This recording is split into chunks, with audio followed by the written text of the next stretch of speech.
That the above statement is true is shown by the following facts. Getting rich is not a matter of environment, for if it were, all the people in certain neighborhoods would become wealthy. The people of one city would all be rich, while those of other towns would all be poor. Or the inhabitants of one state would roll in wealth, while those of an adjoining state would be in poverty. But everywhere we see rich and poor living side by side in the same environment and often engaged in the same vocations. When two men are in the same locality and in the same business and one gets rich while the other remains poor, it shows that getting rich is not primarily a matter of environment. Some environments may be more favorable than others, but when two men in the same business are in the same neighborhood and one gets rich while the other fails, it indicates that getting rich is the result of doing things in a certain way.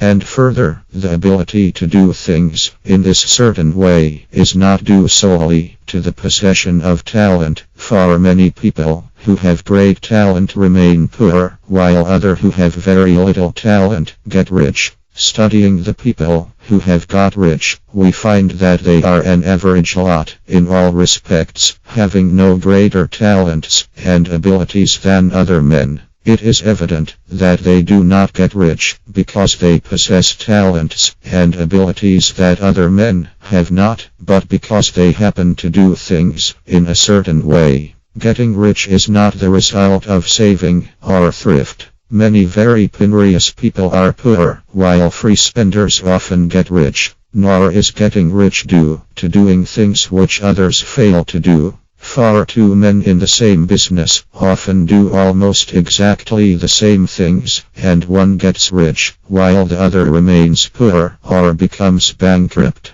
From all these things, we must come to the conclusion that getting rich is the result of doing things in a certain way. If getting rich is the result of doing things in a certain way, and if like causes always produce like effects, then any man or woman who can do things in that way can become rich, and the whole matter is brought within the domain of exact science. The question arises here whether this certain way may not be so difficult that only a few may follow it. This cannot be true, as we have seen, so far as natural ability is concerned. Talented people get rich, and blockheads get rich. Intellectually brilliant people get rich, and very stupid people get rich. Physically strong people get rich, and weak and sickly people get rich. Some degree of ability to think and understand is, of course, essential. But insofar natural ability is concerned, any man or woman who has sense enough to read and understand these words can certainly get rich. Also, we have seen that it is not a matter of environment. Location counts for something. One would not go to the heart of the Sahara and expect to do successful business. Getting rich involves the necessity of dealing with men and of being where there are people to deal with. And if these people are inclined to deal in the way you want to deal, so much the better. But that is about as far as environment goes. If anybody else in your town can get rich, so can you. And if anybody else in your state can get rich, so can you. Again, it is not a matter of choosing some particular business or profession.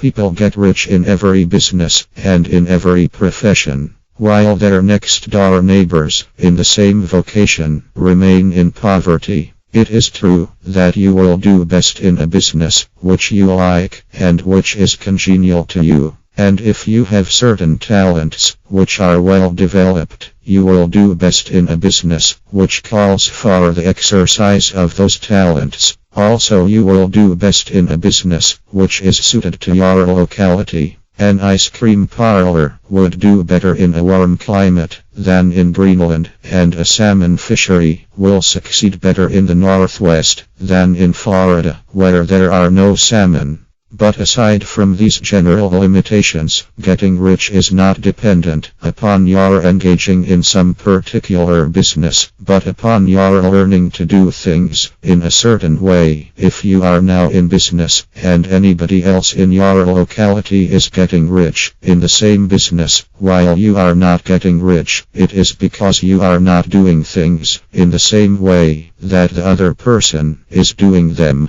No one is prevented from getting rich by lack of capital. True, as you get capital, the increase becomes more easy and rapid. But one who has capital is already rich and does not need to consider how to become so. No matter how poor you may be, if you begin to do things in a certain way, you will begin to get rich, and you will begin to have capital. The getting of capital is a part of the process of getting rich, and it is a part of the result, which invariably follows the doing of things in a certain way. You may be the poorest man on the continent and be deeply in debt. You may have neither friends, influence, nor resources, but if you begin to do things in this way, you must infallibly begin to get rich, for like causes must produce like effects. If you have no capital, you can get capital. If you are in the wrong business, you can get into the right business. If you are in the wrong location, you can go to the right location. And you can do so by beginning in your present business and in your present location to do things in the certain way which causes success. Chapter 4. The first principle in the science of getting rich. Thought is the only power which can produce tangible riches from the formless substance. The stuff from which all things are made is a substance which thinks, and a thought of form in this substance produces the form. Original substance moves according to its thoughts. Every form and process you see in nature is the visible expression of a thought in original substance. As the formless stuff thinks of a form, it takes that form. As it thinks of a motion, it makes that motion. That is the way all things were created. We live in a thought world, which is part of a thought universe. The thought of a moving universe extended throughout formless substance, and the thinking stuff, moving according to that thought, took the form of systems of planets, and maintains that form. Thinking substance takes the form of its thought, and moves according to the thought. Holding the idea of a circling system of suns and worlds, it takes the form of these bodies and moves them as it thinks. Thinking the form of a slow-growing oak tree, it moves accordingly and produces the tree, though centuries may be required to do the work. In creating, the formless seems to move according to the lines of motion it has established. The thought of an oak tree does not cause the instant formation of a full-grown tree, but it does start in motion the forces which will produce the tree along established lines of growth. Every thought of form held in thinking substance causes the creation of the form, but always, or at least generally, along lines of growth and action already established. The thought of a house of a certain construction, if it were impressed upon formless substance, might not cause the instant formation of the house, but it would cause the turning of creative energies, already working in trade and commerce, into such channels as to result in the speedy building of the house. And if there were no existing channels through which the creative energy could work, then the house would be formed directly from primal substance, without waiting for the slow processes of the organic and inorganic world. No thought of form can be impressed upon original substance without causing the creation of the form. Man is a thinking center and can originate thought. All the forms that man fashions with his hands must first exist in his thought. He cannot shape a thing until he has thought that thing, and so far man has confined his efforts wholly to the work of his hands. He has applied manual labor to the world of forms, seeking to change or modify those already existing. He has never thought of trying to cause the creation of new forms by impressing his thoughts upon formless substance. When man has a thought form, he takes material from the forms of nature and makes an image of the form which is in his mind. He has, so far, made little or no effort to cooperate with formless intelligence,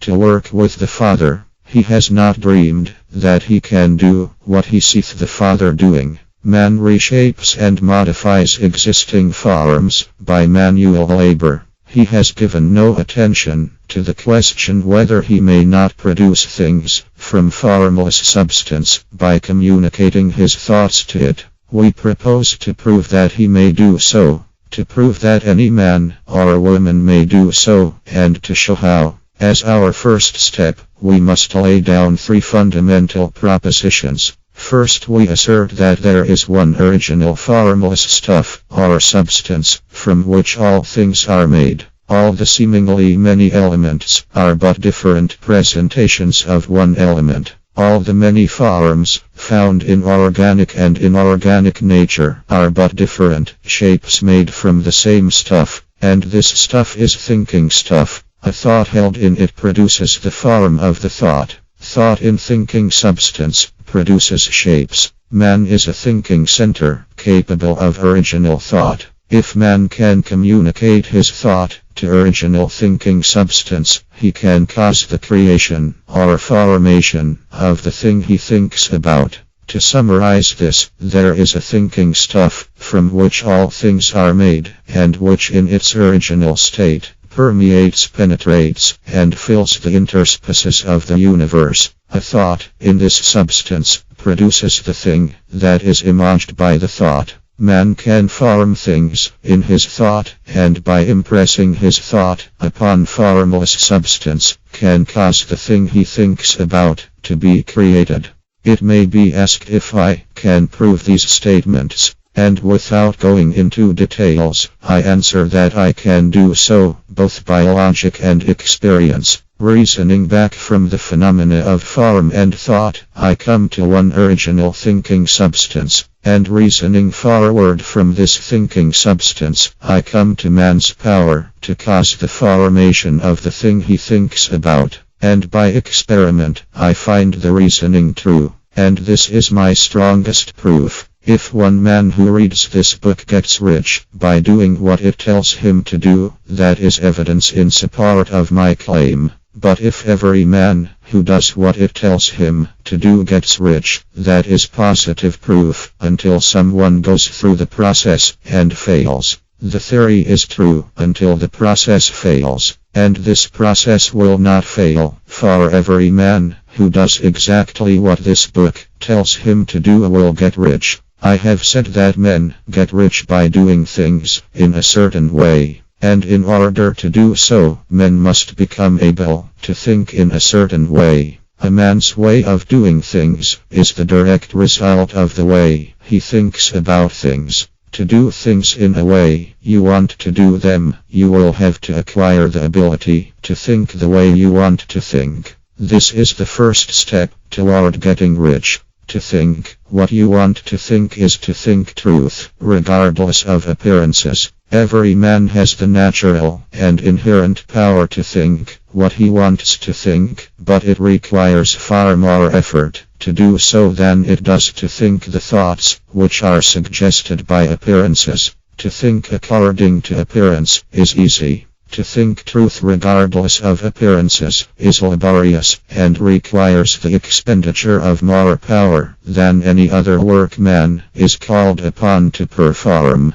There is no labor from which most people shrink as they do from that of sustained and consecutive thought. It is the hardest work in the world. This is especially true when truth is contrary to appearances. Every appearance in the visible world tends to produce a corresponding form in the mind which observes it, and this can only be prevented by holding the thought of the truth. To look upon the appearance of disease will produce the form of disease in your own mind and ultimately in your body unless you hold the thought of the truth, which is that there is no disease. It is only an appearance, and the reality is health. To look upon the appearances of poverty will produce corresponding forms in your own mind unless you hold to the truth that there is no poverty. There is only abundance. To think health when surrounded by the appearances of disease, or to think riches when in the midst of appearances of poverty, requires power. But he who acquires this power becomes a mastermind. He can conquer fate. He can have what he wants. This power can only be acquired by getting hold of the basic fact, which is behind all appearances, and that fact is that there is one thinking substance, from which and by which all things are made. Then we must grasp the truth that every thought held in this substance becomes a form, and that man can so impress his thoughts upon it as to cause them to take form and become visible things. When we realize this, we lose all doubt and fear, for we know that we can create what we want to create. We can get what we want to have, and can become what we want to be. As a first step toward getting rich, you must believe the three fundamental statements given previously in this chapter, and in order to emphasize them,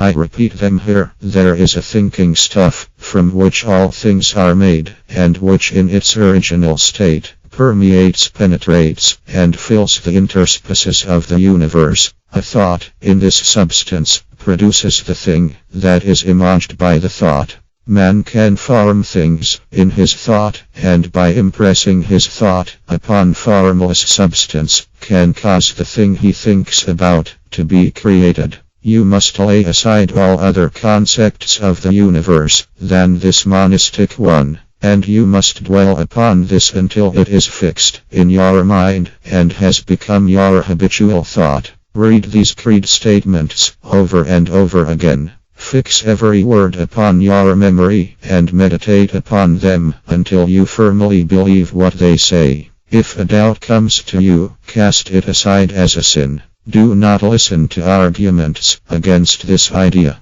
Do not go to churches or lectures where a contrary concept of things is taught or preached. Do not read magazines or books which teach a different idea. If you get mixed up in your faith, all your efforts will be in vain. Do not ask why these things are true, nor speculate as to how they can be true. Simply take them on trust. The science of getting rich begins with the absolute acceptance of this faith. Chapter 5: Increasing Life. You must get rid of the last vestige of the old idea that there is a deity whose will it is that you should be poor, or whose purposes may be served by keeping you in poverty. The intelligent substance, which is all, and in all, and which lives in all, and lives in you, is a consciously living substance. Being a consciously living substance, it must have the nature and inherent desire of every living intelligence for increase of life. Every living thing must continually seek for the enlargement of its life, because life, in the mere act of living, must increase itself. A seed, dropped into the ground, springs into activity, and in the act of living, produces 100 more seeds. Life by living multiplies itself. It is forever becoming more. It must do so if it continues to be at all. Intelligence is under this same necessity for continuous increase. Every thought we think makes it necessary for us to think another thought. Consciousness is continually expanding. Every fact we learn leads us to the learning of another fact. Knowledge is continually increasing. Every talent we cultivate brings to the mind the desire to cultivate another talent. We are subject to the urge of life, seeking expression, whichever drives us on to know more, to do more, and to be more. In order to know more, do more, and be more, we must have more. We must have things to use, for we learn, and do, and become, only by using things. We must get rich, so that we can live more. The desire for riches is simply the capacity for larger life-seeking fulfillment. Every desire is the effort of an unexpressed possibility to come into action. It is power seeking to manifest, which causes desire. That which makes you want more money is the same as that which makes the plant grow. It is life, seeking fuller expression. The one living substance must be subject to this inherent law of all life. It is permeated with the desire to live more. That is why it is under the necessity of creating things. The one substance desires to live more in you. Hence it wants you to have all the things you can use. It is the desire of God that you should get rich. He wants you to get rich because he can express himself better through you if you have plenty of things to use in giving him expression. He can live more in you if you have unlimited command of the means of life. The universe desires you to have everything you want to have. Nature is friendly to your plans. Everything is naturally for you. Make up your mind that this is true. It is essential, however, that your purpose should harmonize with the purpose that is in all. You must want real life, not mere pleasure of sensual gratification. Life is the performance of function, and the individual really lives only when he performs every function, physical, mental, and spiritual, of which he is capable, without excess in any. You do not want to get rich in order to live swinishly for the gratification of animal desires. That is not life, but the performance of every physical function is a part of life, and no one lives completely who denies the impulses of the body a normal and healthful expression. You do not want to get rich solely to enjoy mental pleasures, to get knowledge, to gratify ambition, to outshine others, to be famous. All these are a legitimate part of life, but the man who lives for the pleasures of the intellect alone will only have a partial life, and he will never be satisfied with his lot. You do not want to get rich solely for the good of others, to lose yourself for the salvation of mankind, to experience the joys of philanthropy and sacrifice. The joys of the soul are only a part of life, and they are no better or nobler than any other part. You want to get rich in order that you may eat, drink, and be merry when it is time to do these things. In order that you may surround yourself with beautiful things, see distant lands, feed your mind, and develop your intellect. In order that you may love men, and do kind things, and be able to play a good part in helping the world to find truth. But remember that extreme altruism is no better and no nobler than extreme selfishness. Both are mistakes. Get rid of the idea that God wants you to sacrifice yourself for others, and that you can secure his favor by doing so.